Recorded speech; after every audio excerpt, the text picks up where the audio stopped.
Today we're taking a quick look at the Maono PD100X USB XLR dynamic microphone.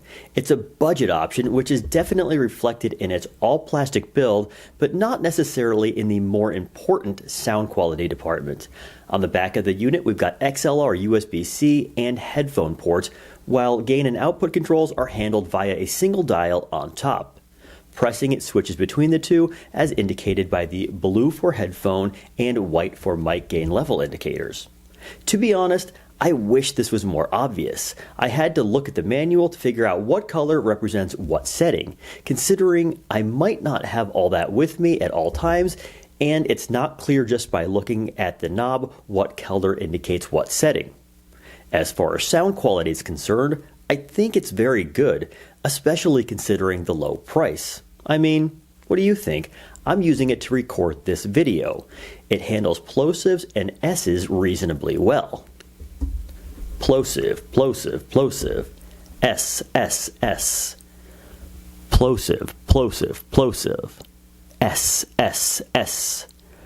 Plosive, plosive, plosive, S, S, S. If this is your first mic and have no idea why I just did that, place your hand over your mouth while you say the word plosive. You'll notice a puff of air that typically will wreak havoc on a microphone diaphragm that isn't otherwise protected by some form of windscreen. It's why you'll always see these things in front of mics in a studio setting. Now, one thing the Maono struggles with is vibration or resonance. It doesn't have a shock mount nor any internal isolation, meaning any inadvertent taps get picked up loud and clear. Same story when we rub chords together. That last bit might be a particular concern to those who are recording audio directly into their camera, as I'm doing. To accomplish this, you'll need a USB power source and a 3.5mm TRS cable. I'm considering taping these together to minimize the rubbing potential in the future.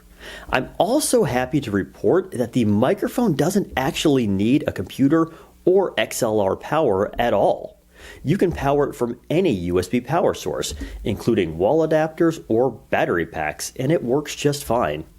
That said, you may still want to connect it to a PC at some point to take advantage of the Maono Link software that allows you to do things on the fly like adjust gains, change the LED color and brightness, toggle mute, set some EQ parameters, and employ a limiter, compressor, and some noise reduction. I also really like the USB-C cord they've included. It has a built-in C to A adapter, which is really thoughtful. As far as mounting options go, we've got a couple. First is the included stand. It's metal, feels sturdy, and I've got no complaints.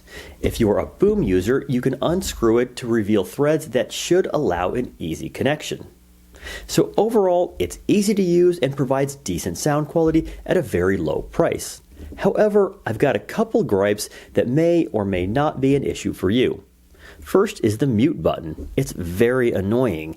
It's the capacitive type, meaning that simply brushing it with your fingers toggles it. If you're not careful, I could easily see an accidental press occurring mid-recording that might go unnoticed. Second, I really don't care for the overly large and kinda cheap looking logos. I ended up removing mine with a little acetone.